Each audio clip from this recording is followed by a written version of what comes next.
Hallo Leute, willkommen zurück auf meinem Kanal. Guten Tag, ich würde zuerst etwas essen, bevor ich die Wohnung meines Freundes filme. Mahlzeit!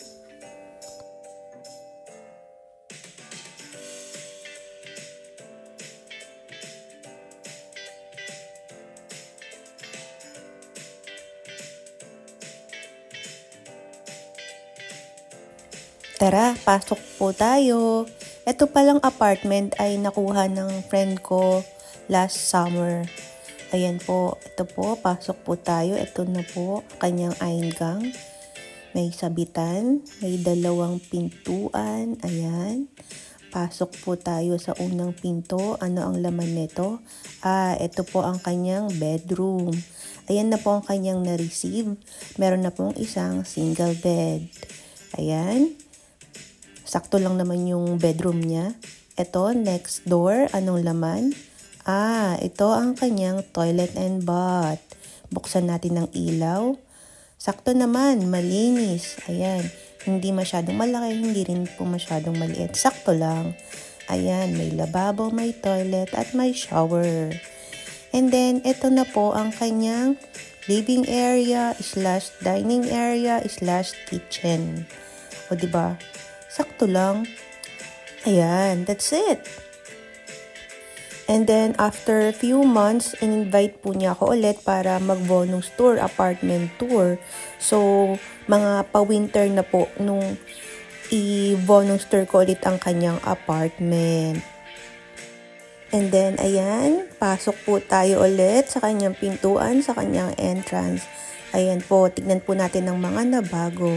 Ayan, may display po siya dito, insenso. Ayan po, o diba, at may mga pa-dragon pa. Yung nakatira po pala dito, may lahing Chinese. Ayan, may lahing Chinese, pero mukha po siyang Vietnamese. Ayan po. Pasok po tayo ulit sa kanyang bedroom. Ayan po, meron na pong bedsheet. Ayan, pasok po tayo sa kanyang bedroom. Open the light. Ayan, meron po siya ditong dream catcher.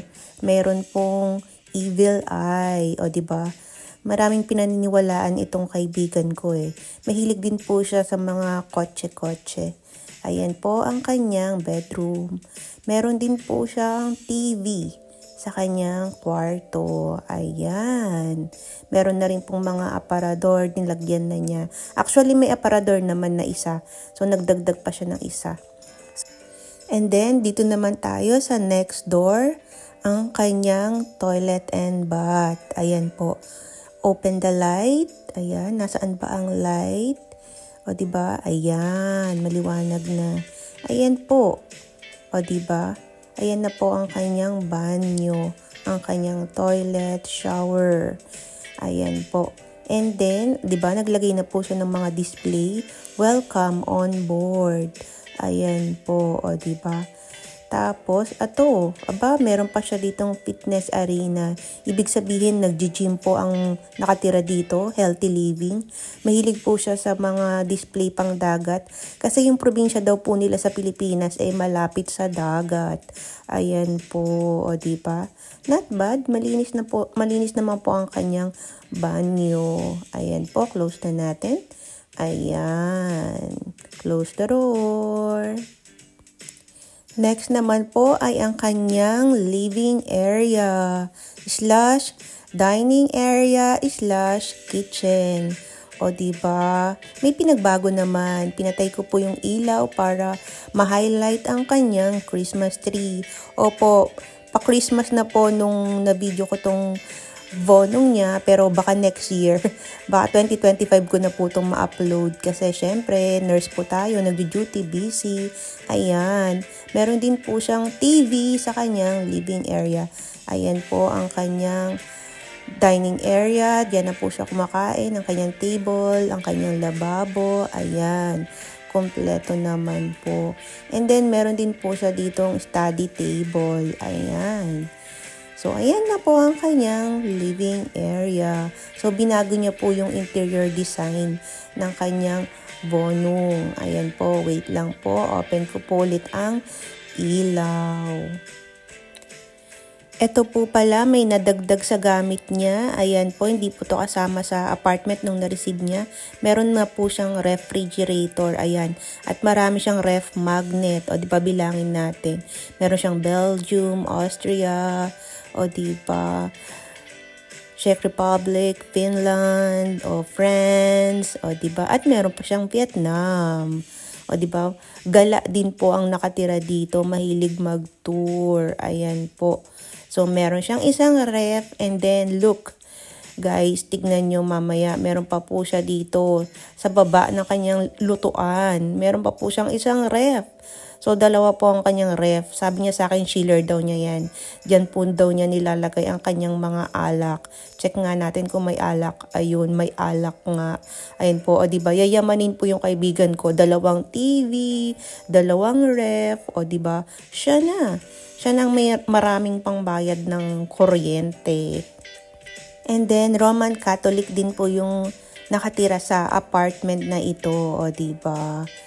And then, meron din po siya ditong aquarium. Ayan, tas may mga gemstone.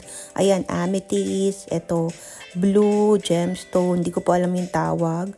Ayan, o diba? Catholic siya, pero marami po siyang pinaniniwalaan.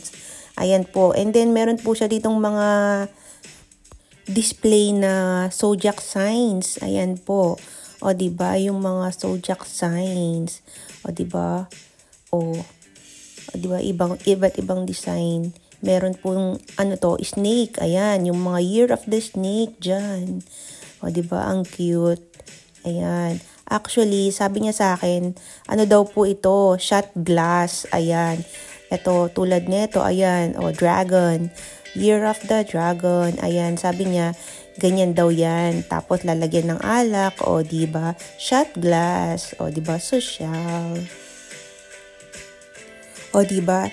Sabi pala ng friend ko, itong microwave at rice cooker, siya na po yung bumili niyan. Hindi na po kasama sa package. Ayan po ang kanyang apartment. Ang size po pala ng apartment ay 35 square meter. At ang binabayaran po niya ay 600 euros per month. Mobiliered and with wifi. Ayan po, mura po ba yan or mahal? Ano po sa tingin nyo or pwede na? And thanks to Nurse Rob kasi pumayag po siya na i-video ang kanyang bahay. He is from Romblon po pala. Shout out po sa mga taga Romblon. Danke, danke. That's all. Thanks for watching. Tschüss.